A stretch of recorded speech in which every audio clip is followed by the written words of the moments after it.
گزشتہ جمعہ میں اسی آیت کریمہ پر میں نے کچھ اللہ کے فضل و کرم اور اس کی مدد کے سہارے آپ کے سامنے کچھ باتیں عرض کی تھی۔ آج بھی وہی مضمون ہے اور وہی آیت مبارکہ ہے۔ اس کی مکمل تشریح تو کم وقت میں ممکن نہیں ہے، اس لیے جہاں تک ہو سکے گا انشاءاللہ آپ کے سامنے رکھنے کی کوشش کروں گا۔ مقصد یہ ہے کہ مسجدوں کی اہمیت ہمارے دلوں میں جاگزی ہو جائے اور ہم خانہ خدا کی عظمت کو پہچانیں، اس کی خدمت، اس کی حفاظت اور اس کو دنیا میں باقی رکھنے کی محنت، اس کے لیے تمام تر کوششیں ہم کریں اور اس کی زیادہ سے زیادہ تعمیر کریں۔ جہاں جہاں مسجد نہیں ہے اور مسلم آبادی ہے، وہاں وہاں مسجدوں کا قیام ہونا چاہیے۔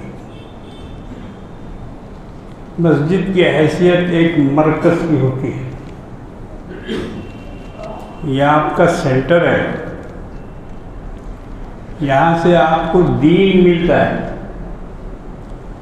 یہاں سے آپ کو تقویٰ ملتا ہے، یہاں سے آپ کو شریعت کے مسائل معلوم ہوتے ہیں،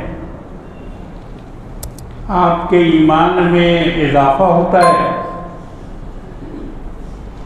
آپ کے اندر اتحاد اور اتفاق پیدا ہوتا ہے۔ یہ ساری خوبیاں مساجد سے ملتی ہیں مسلمانوں کو۔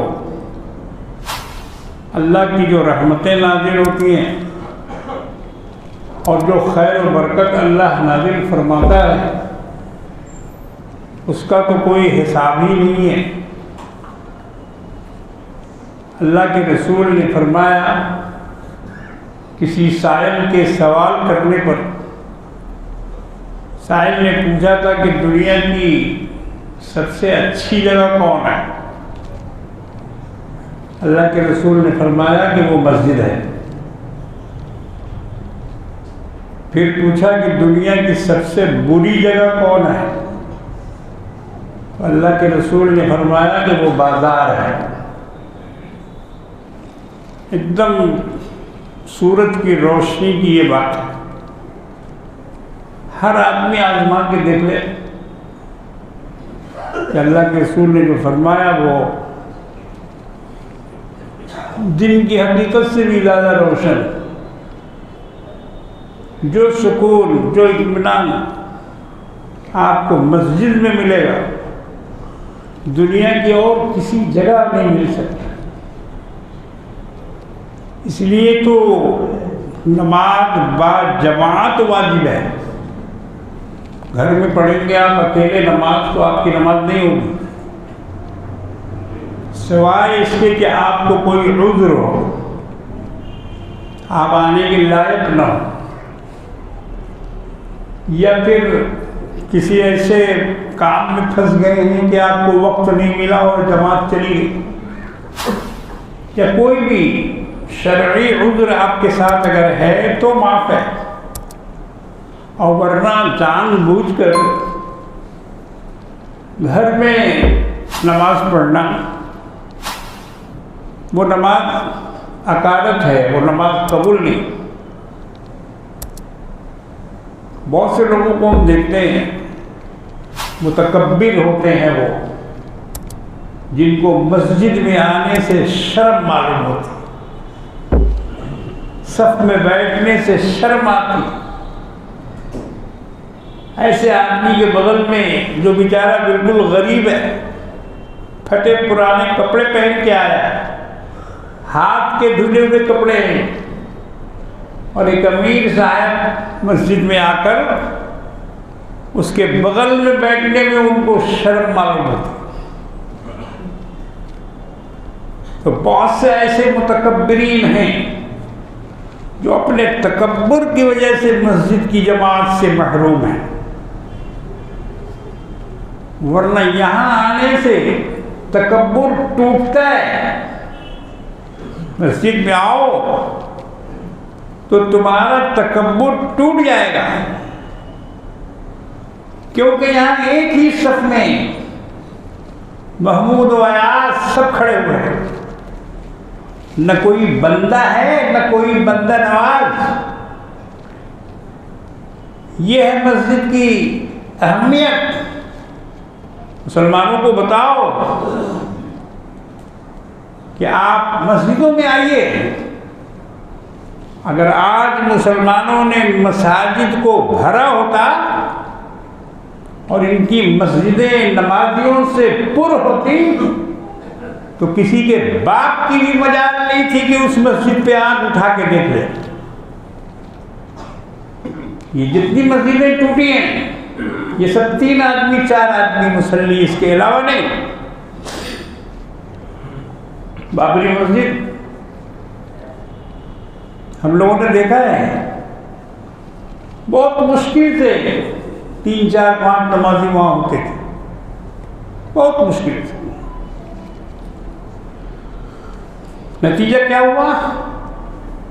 ویران سمجھ کر وہاں بھوت نے آ کے بسیرا لے لیا، بسیرا لے لیا۔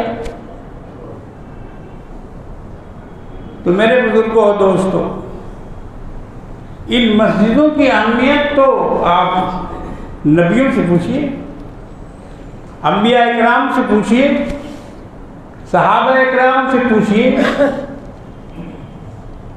کہ انہوں نے جہاں بھی وہ گئے مسجد تعمیر کی۔ ہندوستان میں آئے، مالابار میں سب سے پہلے صحابہ کی آمد ہوئی، کیرالہ کا ساحلی علاقہ، وہاں انہوں نے مساجد تعمیر، مسجدیں بنائی۔ سن 200 ہجری کی مسجد بنی ہوئی ہے کیرالہ میں، اگرچہ اب وہ بہت اندر چلی گئی ہے، اوپر کی مٹی بھرتے بھرتے مسجد کی بنیادیں نیچے ہو گئی، مگر سیڑھی بنی ہوئی ہے، اندر جا کے آپ نماز پڑھ سکتے ہیں۔ میں نے ان مسجدوں میں نماز پڑھی ہے جب میں کیرالہ گیا تھا، کائل پٹنم، مالابار، تو وہاں میں نے وہ ڈھونڈا ان مساجد کو کہ بھئی وہ قدیم مسجدیں کہاں ہیں جنہیں صحابہ اکرام نے بنایا تھا، جن کی تعمیر انہوں نے کی تھی۔ آج بھی اس مسجد میں نماز پڑھنے سے آدمی کا بدن ڈھل جاتا ہے۔ اس اخلاص کے ساتھ انہوں نے تعمیر کی تھی کہ وہاں نماز پڑھنے کا مزہ ہی کچھ اور ہے، اتنا دل لگتا ہے کہ میں آپ کو بتا نہیں سکتا۔ تو صحابہ جہاں گئے انہوں نے وہاں مسجدیں تعمیر۔ چائنا میں سینکڑوں مسجدیں صحابہ کی بنائی ہوئی۔ اب آپ بولیے گا چائنا اور صحابہ، وہ تو عرب کے تھے، وہ تو مدینے کے تھے، وہ تو مکے کے تھے، اور 5000 کلومیٹر مدینے سے شنگھائی، بیجنگ، نہ ٹرین نہ ہوائی جہاز نہ کوئی اور راستہ، سمندری راستہ بھی نہایت خطرناک،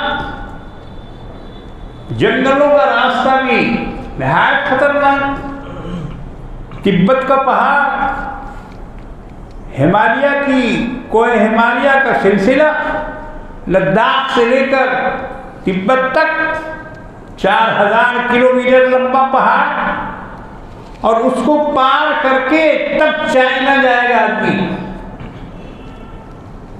ایک فصیل ہے وہ، ایک دیوار ہے وہ قدرتی، لیکن صحابہ اکرام نے ان تمام دیواروں کو عبور کیا، اور ہو سکتا ہے کہ انہوں نے دیوار چین کو بھی عبور کیا ہوگا، کیونکہ ان کی آمد سے پہلے کی وہ دیوار ہے۔ دیوار چین کی بہت پرانی تاریخ ہے، تو صحابہ چائنا پہنچ گئے، ان کے مزارات ہیں وہاں، ان کی بنائی ہوئی مسجدیں ہیں وہاں۔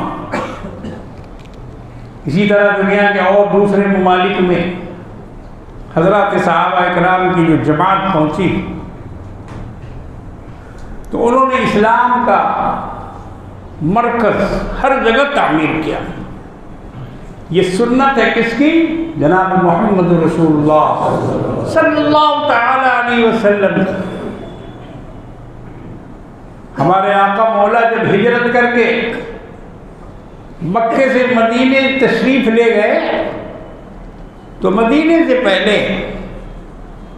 3 میل پر ایک جگہ ہے قبا، آپ نے وہ مسجد قبا وہاں جانے کے بعد پہلی مسجد بنائی۔ یہ نہیں کہ مدینہ کے اندر جا کے مسجد نبوی پہلے بنائی ہوں، نہیں، مسجد نبوی جو پہلے کی یہ مسجد ہے مسجد قبا، اور اللہ نے اس مسجد کی تعریف قرآن میں کی، لَمَسْجِدٌ أُسِّسَ عَلَى التَّقْوَى مِنْ أَوَّلِ يَوْمٍ، یہ وہ مسجد ہے کہ جس کی بنیاد تقویٰ پر رکھی گئی ہے۔ احق ان تقوم فیہ، اس کا حق زیادہ ہے کہ آپ اس میں کھڑے ہوں اور نماز پڑھیں، اور اس میں جو لوگ نماز پڑھتے ہیں ان نمازیوں کی بھی تعریف آگے اللہ نے کی ہے، فیہ رجال یحبون ان یتطہروا، اس میں وہ لوگ کھڑے ہوتے ہیں اور وہ لوگ اس میں نماز پڑھتے ہیں کہ جو پاکی کو پسند کرتے ہیں، جو پاک اور صاف رہتے ہیں، دل پاک، ذہن پاک، زبان پاک، عقائد پاک، اعمال پاک، کپڑے پاک، جگہ پاک۔ اللہ نے ان کو فیہ رجال یحبون ان یتطہروا، وہ ہیں اس کے نمازی، وہ ہیں اس کے مقتدی۔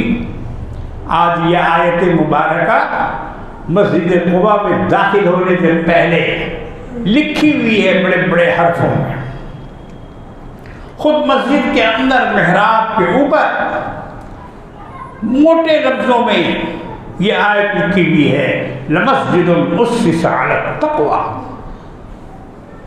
تو اللہ کے رسول نے اپنا سفر مکمل کرنے سے پہلے مسجد بنائی، ابھی سفر باقی تھا، ابھی مدینہ پہنچے نہیں تھے، راستے میں تھے، مگر آپ نے سب سے پہلا کام جو کیا تو بجائے اپنا گھر بنانے کے، بجائے اپنا حجرہ تعمیر کرنے کے، سب سے پہلے اللہ کا گھر بنایا۔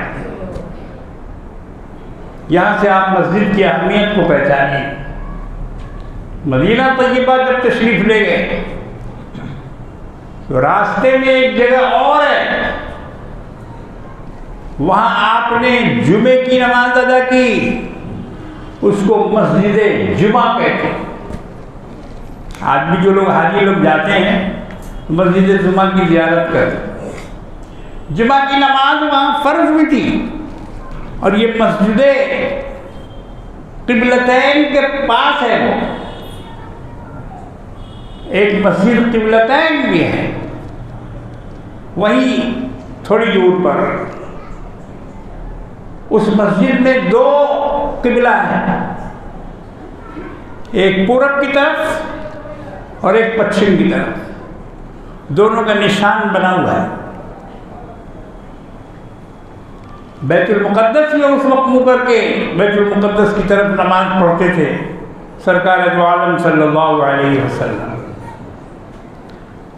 بیت المقدس کی جو مسجد ہے، جس کو مسجد اقصی قرآن میں کہا گیا ہے، سبحان الذی اسری بعبدہ لیلا من المسجد الحرام الی المسجد الاقصی، پاک ہے وہ ذات اپنے بندوں کو جو لے گیا راتوں رات مسجد حرام سے مسجد اقصی تک۔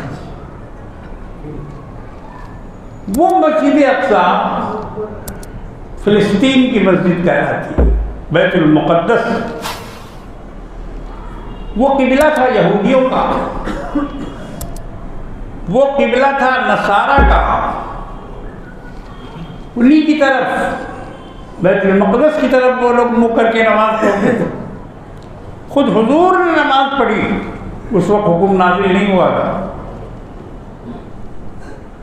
17 مہینوں تک آپ نے بیت المقدس کی طرف منہ کر کے نماز پڑھی، 17 مہینے۔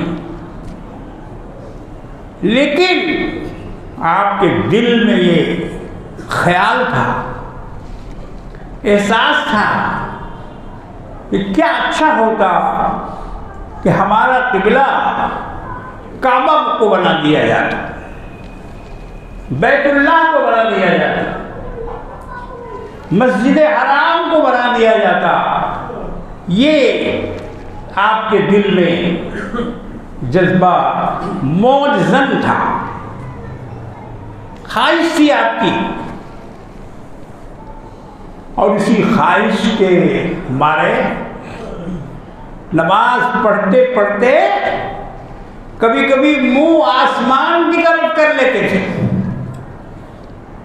وحی کے نزول کے انتظار میں کہ شاید اب حکم آ جائے، شاید اب حکم آ جائے۔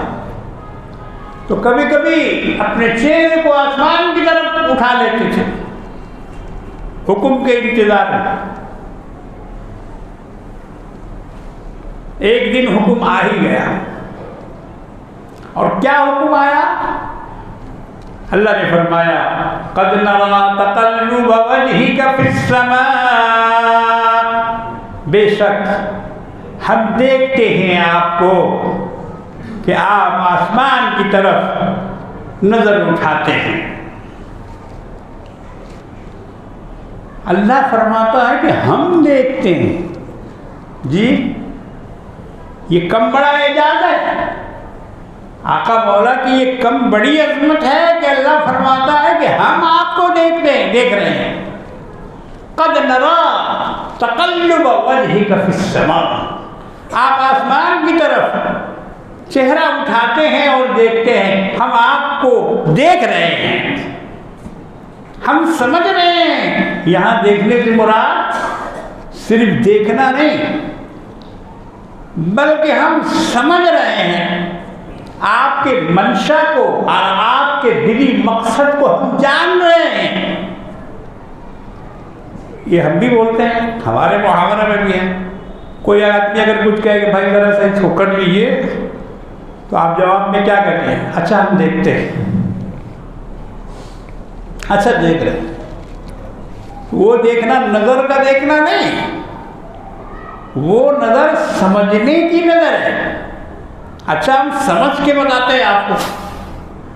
تو یہاں بھی اللہ فرماتے ہیں قد نرى تقلب وجهك في السماء، اے پیغمبر آپ کا مقصد ہم سمجھ رہے ہیں، آپ جو یہ نگاہیں اٹھا کر آسمان کی طرف دیکھ رہے ہیں، اس سے ہم آپ کا منشا سمجھ گئے۔ فَلَنُوَلِّيَنَّكَ قِبْلَةً تَرْضَاهَا، تو ہم نے آپ کے لیے آج وہ قبلہ مقرر کر دیا جس کو آپ چاہ رہے تھے، جو آپ کی مرضی تھی، وہی ہماری بھی مرضی ہے۔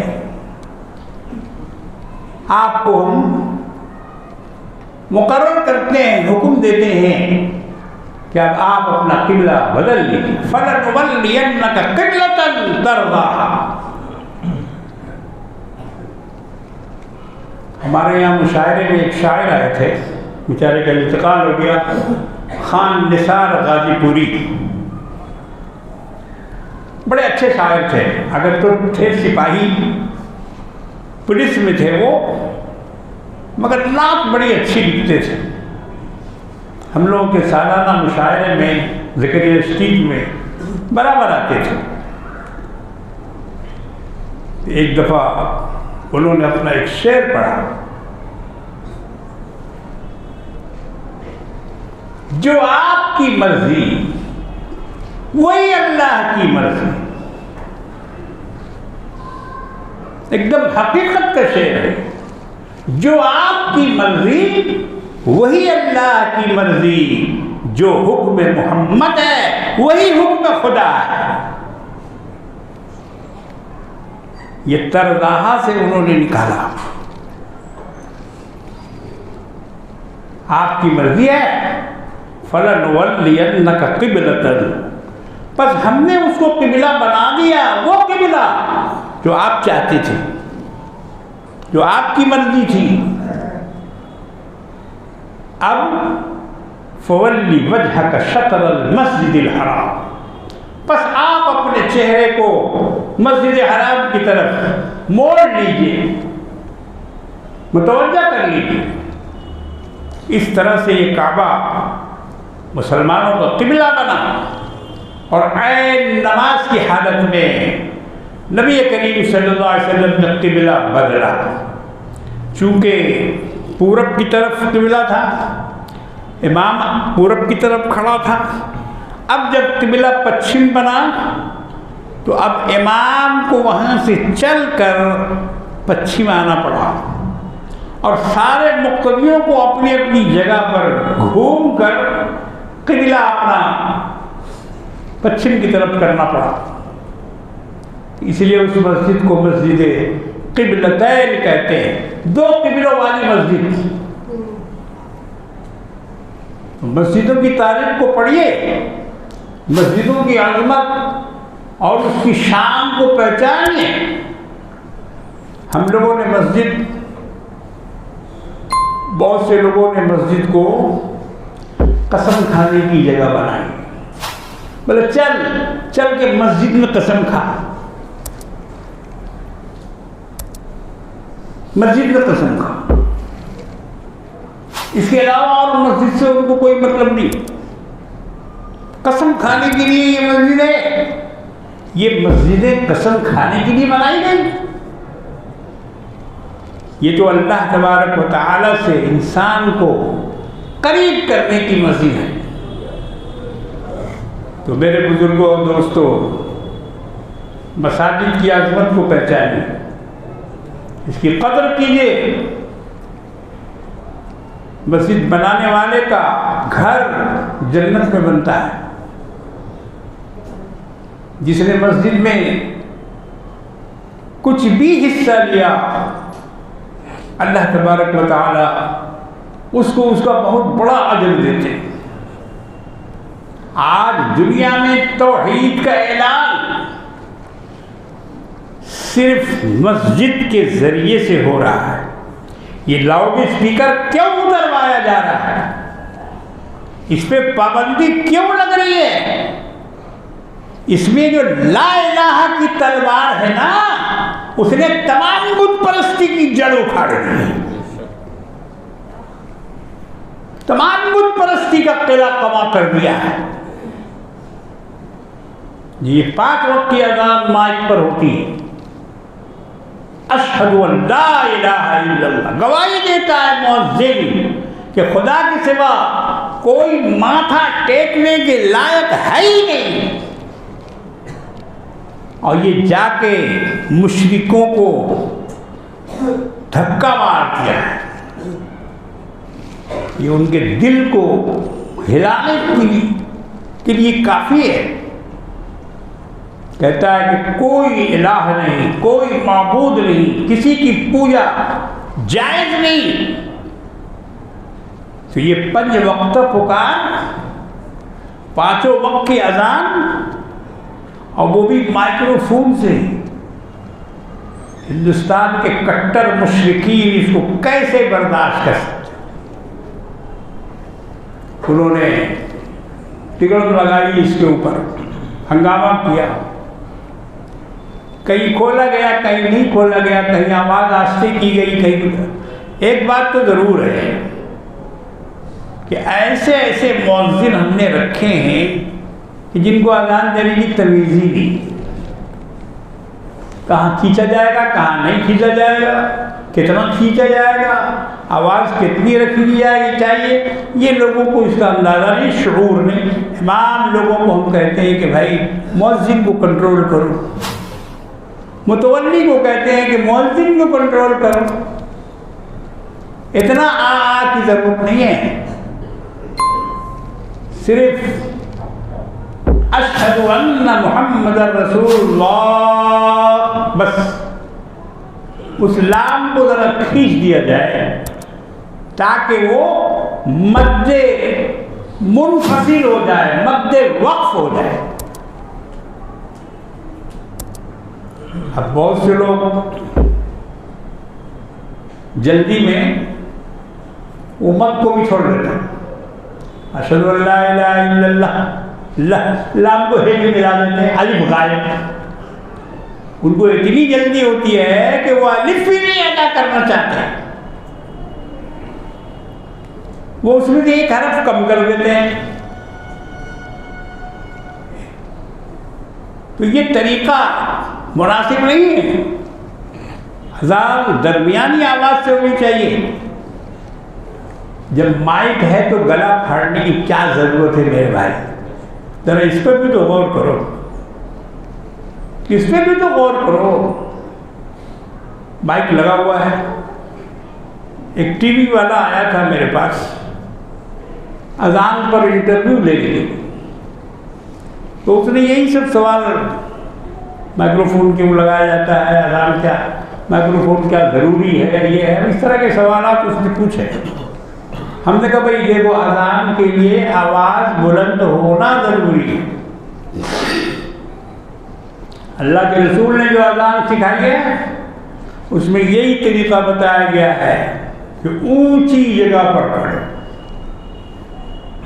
پہلے مسجدوں میں اذان گاہ بنی رہتی تھی، دیہاتوں میں ابھی بھی آپ جائیے اذان گاہ بنی ہوئی ہے، وہاں جا کے مؤذن اذان گاہ میں اذان دیتا تھا۔ اب تو یہ سب ختم ہو گیا، جب سے یہ ڈھلائی ولائی نکل گئی نا، اب وہ اذان گاہ بیچارہ اسی ڈھلائی میں چھپ گیا،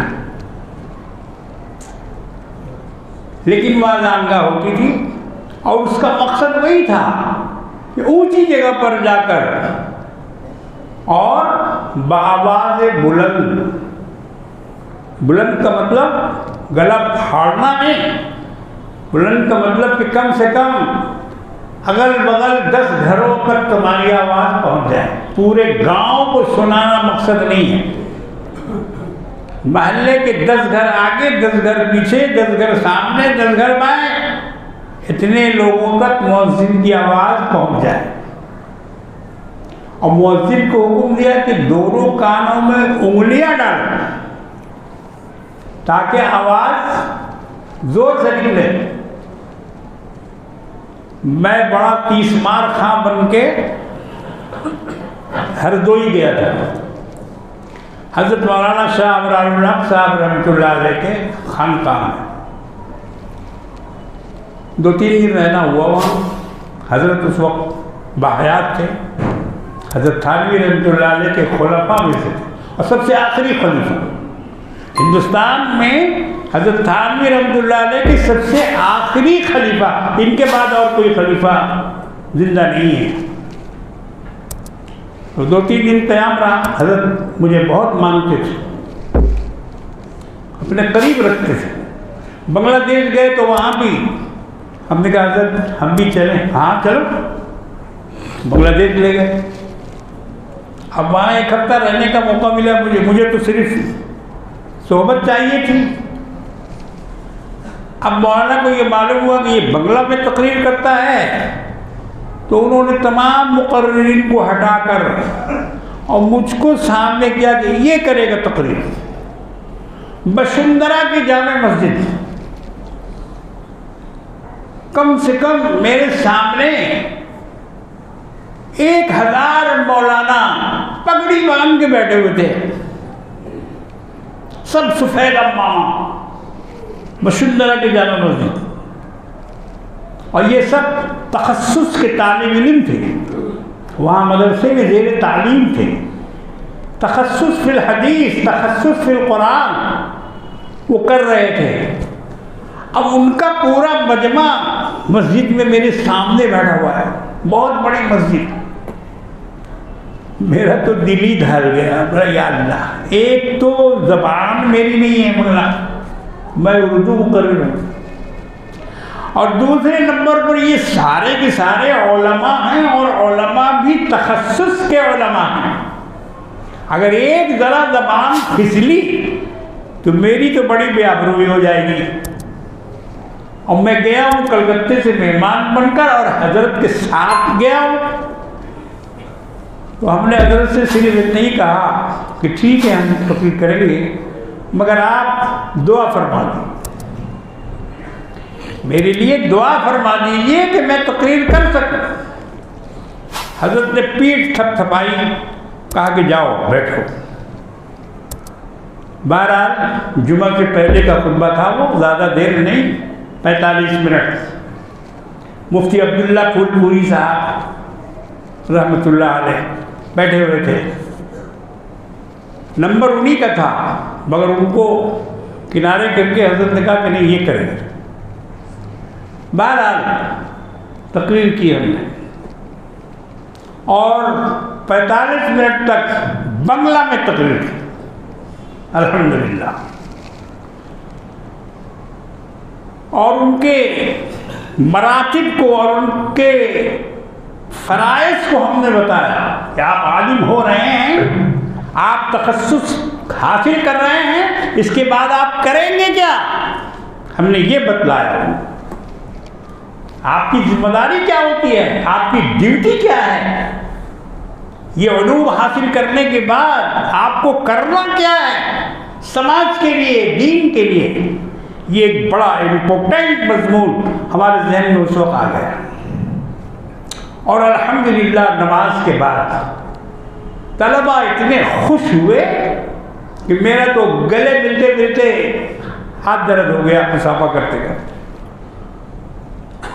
اور حضرت ویل چیئر پر وہاں بیٹھے ہوئے تھے، خوش ہو رہے تھے کہ چلو اس کی تقریر کامیاب ہوئی اور لوگوں نے اس کو پسند کیا. ورنہ وہ ان کو بھی میرے خیال ہے کہ اندر سے خطرہ ہوگا کہ یہ اردو والا بنگالی بنگلہ کیا بولے گا، اور اتنے علماء کے سامنے اس کا مضمون کیا ہوگا. بہرحال حضرت کی دعا تھی، اور الحمدللہ اللہ نے بڑی اچھی بات کہلائی. تو یہ مساجد جو ہیں ان تمام حسنات کا ذریعہ بنتی ہیں. تو میرے بزرگوں اور دوستوں، مسجدوں کو اپنائیے، مسجدوں میں آئیے، جو نہیں آتے ان کو لے کے آئیے، ان کو سمجھا کے بجھا کے پیار سے محبت سے لے کے آئیے، مسجد والا ان کو بنائیے. مسجد میں کیا ہو رہا ہے ان کو پتہ چلنا چاہیے. آج ہمارے یہاں ایسا ہے کہ کوئی آتا ہے چپ چاپ سے مسجد کے اندر، اور نعوذ باللہ قرآن مجید کو پھاڑ کے ورق سب بکھیر کے اس میں آگ لگا کے اور چپ چاپ سے چلا جاتا ہے. محلے والے کو کسی کو خبر بھی نہیں ہوتی. اکثر جگہوں پر ایسا ہو رہا ہے کہ یہ ہماری بے خبری ہے نا. مسجد سے بے خبر مت ہوئیے. سیدنا ابراہیم خلیل اللہ علیہ السلام نے مسجد اقصی بنائی. 2 مسجدیں حضرت ابراہیم نے تعمیر کی. موحد تھے، موحد. ان ابراہیم کان امۃ قانتا للہ حنیفا، ایک اللہ کے ماننے والے اور اسی کی طرف متوجہ رہنے والے. ان سے بڑھ کر موحد کوئی نہیں ہوا. توحید کے علم بردار اور توحید میں اتنے آگے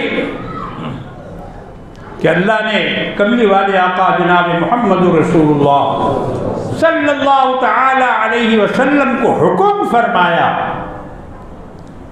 ثم اوحینا الیک ان اتبع ملت ابراہیم حنیفا، ہم نے اس کے بعد آپ پر وحی نازل کی کہ آپ ابراہیم کی ملت کا اتباع کیجیے۔ یہ کس کو حکم ہو رہا ہے؟ سرور انبیاء، امام المرسلین، رحمت للعالمین، شفیع المذنبین صلی اللہ تعالی علیہ وسلم، ان کو اللہ پاک حکم دے رہے ہیں قرآن میں ثم اوحینا الیک ان اتبع ملت ابراہیم حنیفا، ہم نے وحی کی آپ کی طرف کہ آپ ابراہیم کی ملت کی پیروی کیجیے۔ ابراہیم کی ملت کیا تھی؟ یہی توحید، وحدانیت، ایک اللہ کو ماننا، ایک اللہ کو پوجنا، ایک اللہ کی پرستش کرنا، اور اس کے لیے کسی سے نہیں ڈرنا۔ آگ میں ایسے ہی کود گئے، کتنے بڑے موحد تھے، آگ پہ کھڑا کر دیا گیا کہ اس میں جلنا ہے، فرشتے آسمانوں میں پریشان ہو گئے کہ ابراہیم کو جلا دیا جائے گا، آگ میں پھینک دیا جائے گا۔ اللہ سے اجازت لے کر وہ لوگ ابراہیم علیہ السلام کے پاس آئے،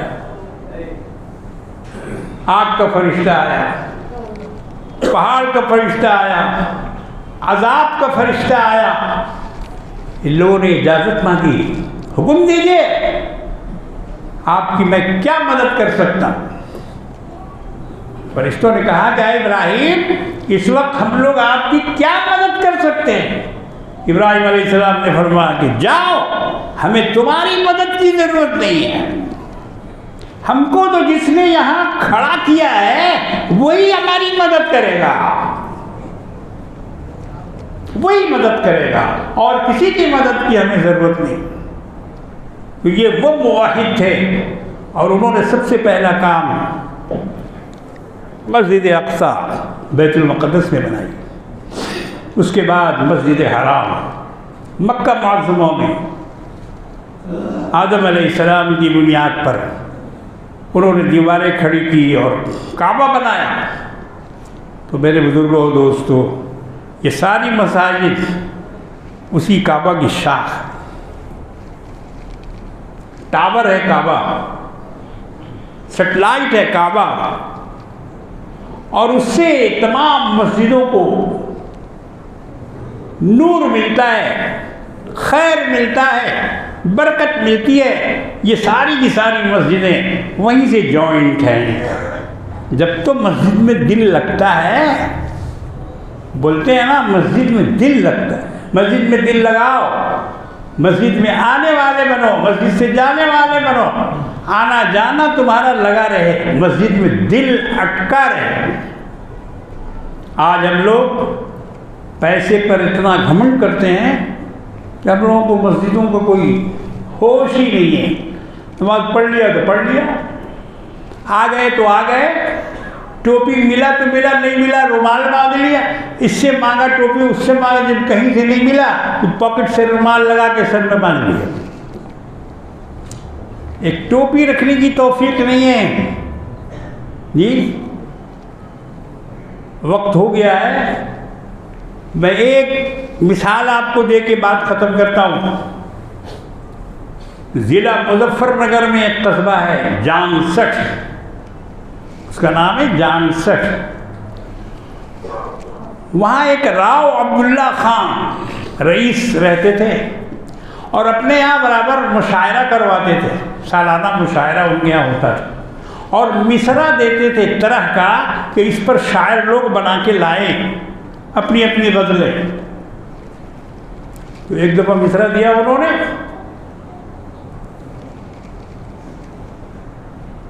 بے خودی کا ہے یہ عالم کہ خدا یاد نہیں، بے خودی کا ہے یہ عالم کہ خدا یاد نہیں۔ تو بغل کے کسی گاؤں میں ایک نابینا رہتے تھے حافظ صاحب ناظم الدین ناظم، ان کو جب یہ مصرع بتایا گیا کہا کہ چلو میں پڑھوں گا۔ ان کو یہ معلوم تھا کہ راؤ عبداللہ گھر کے سامنے ایک مسجد ہے جو غیر آباد ہے، چٹائیاں ٹوٹی ہوئی ہیں، بدلے ٹوٹے ہوئے ہیں، غیر آباد مسجد اس رئیس کے گھر کے سامنے ہے۔ تو جب وہ ان کو مصرع ملا کہا کہ میں اس پر غزل پڑھوں گا، لے چلو مجھ کو۔ ناظم الدین صاحب آئے اور انہوں نے اس پر گرہ لگائی جو ان کا مصرع تھا۔ کیا گرہ لگائی؟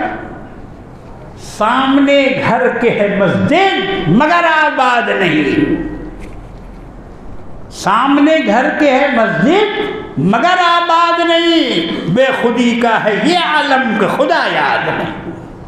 ارے صاحب مشاعرہ لوٹ لیا انہوں نے، اور لوگوں نے کہا کہ آپ پھر آئیے گا یہاں۔ سالانہ ہوتا تھا، دوسرے سال بھی ہوا، تو دوسرے سال میں مصرع دیا گیا تھا۔ اچھا عبداللہ خان نے یہ سن کر مسجد کی مرمت کرائی، چھٹائی کا انتظام کرایا، اس کے دل میں جا کے یہ بات لگی کہ بے خودی کا ہے یہ عالم تو خدا یاد کی۔ اس نے مسجد کو بہت اچھا بنایا، ٹھیک ٹھاک کیا، سب کچھ کیا۔ اب اس کے بعد جب دوسرا مشاعرہ ہوا تو پھر مصرع دیا گیا کہ اس پر بنا کے لائیے۔